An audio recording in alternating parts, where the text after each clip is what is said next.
আমরা যাচ্ছি নব থিয়েটারে, ঢাকা বিজয় সরণি। নব থিয়েটারে যাচ্ছি মহাবিশ্বের অনেক রহস্য জানতে। কোপার্নিকাস নামক একজন বিজ্ঞানী, জ্যোতির্বিদ, অর্থনীতিবিদ, ধর্মযাজক, যিনি সর্বপ্রথম আবিষ্কার করেছিলেন যে সূর্য মহাবিশ্বের একমাত্র কেন্দ্রবিন্দু এবং সূর্য, চন্দ্র, পৃথিবী নিজ নিজ কক্ষপথে ঘুরছে।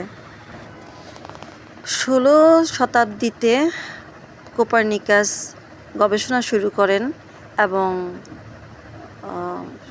1645 মেবি সালে তিনি ডিক্লেয়ার দেন যে পৃথিবী, সূর্য নিজ নিজ কক্ষপথে ঘুরছে।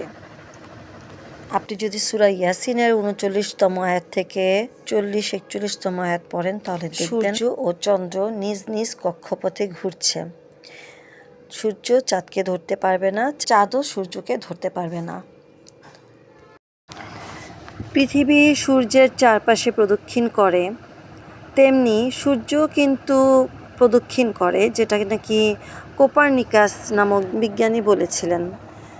এবং সেই কথাটা কুরআনে সূরা ইয়াসিনে আছে। মহাবিশ্বে পৃথিবী, সূর্য এবং চন্দ্র নিজ নিজ কক্ষপথে ঘুরছে। যে ব্যক্তি কখনো ভুল করেনি, সে কখনো নতুন কিছু সৃষ্টির চেষ্টাই করেনি। ঘরে বসে থাকলে কিন্তু কখনো আপনি নলেজ আর্ন করতে পারবেন না। আপনাকে নলেজ অর্জনের জন্য পথে বের হতে হবে। রাস্তায় হোক বা আপনি যে কোনো একটা প্রদর্শনীতে হোক, আপনি যদি যান সেখানে, আপনি কিন্তু নতুন নতুন কিছু শিখতে পারবেন। যেটা গুরুত্বপূর্ণ প্রশ্ন করা থামিয়ে না দেওয়ার প্রশ্ন করার যথার্থ কারণ ছিল বলে কৌতূহলের তৈরি হয়েছে।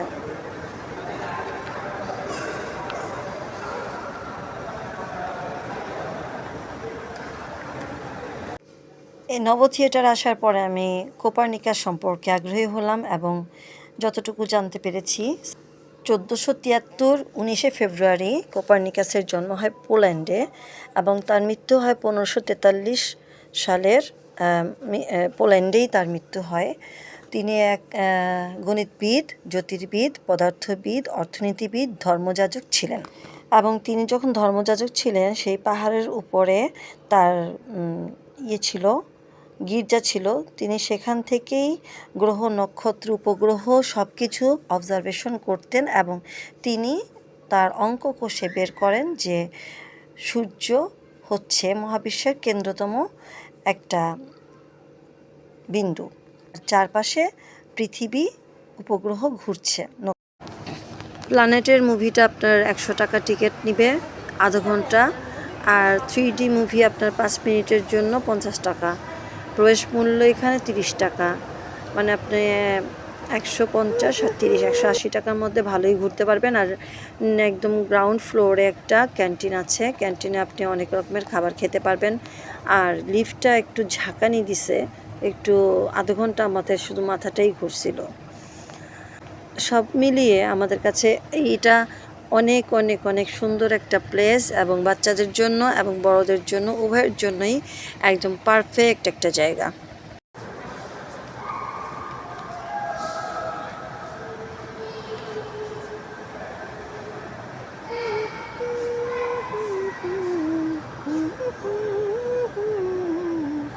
$30 টাকার মধ্যে কত সুন্দর ঘুরতেছি আমি, নানা। মাত্র 30 টাকা টিকিট।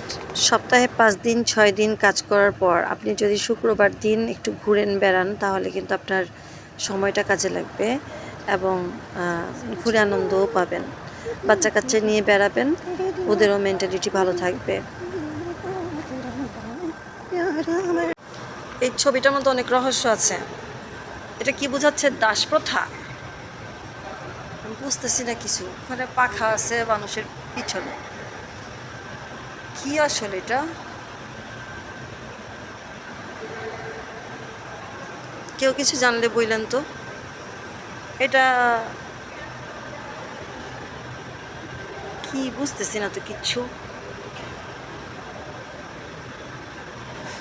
ও রহস্য, সৃষ্টির রহস্য বোঝা বড় মুশকিল। প্ল্যানেটোরিয়াম মানেই হচ্ছে নব থিয়েটার। এই যে আরেকটা রহস্য। না, অনেক রহস্য আছে এখানে।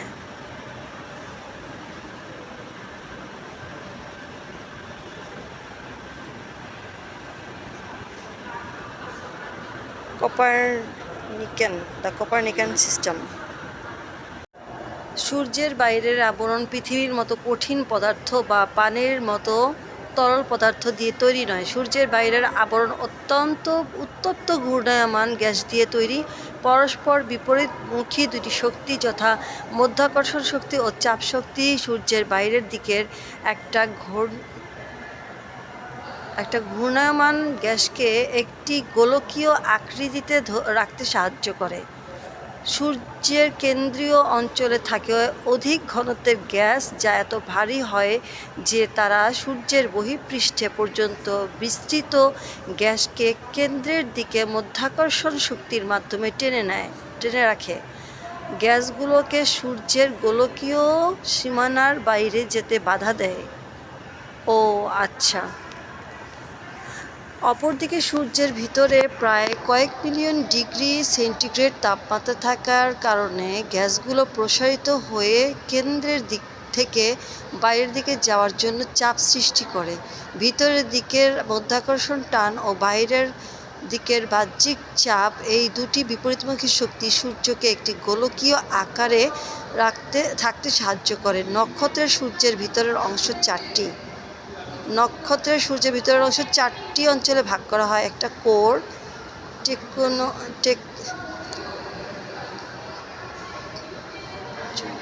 রেডিয়েটিভ জোন, কনভার্জেন্ট জোন ও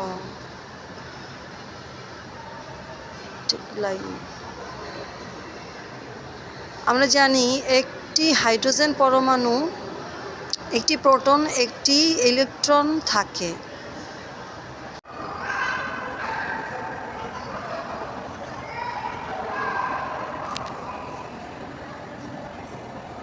যদি আপনারা নিউটন, কোপারনিকাস এদের সম্পর্কে জানতে চান তাহলে গুগলে সার্চ দিতে পারেন।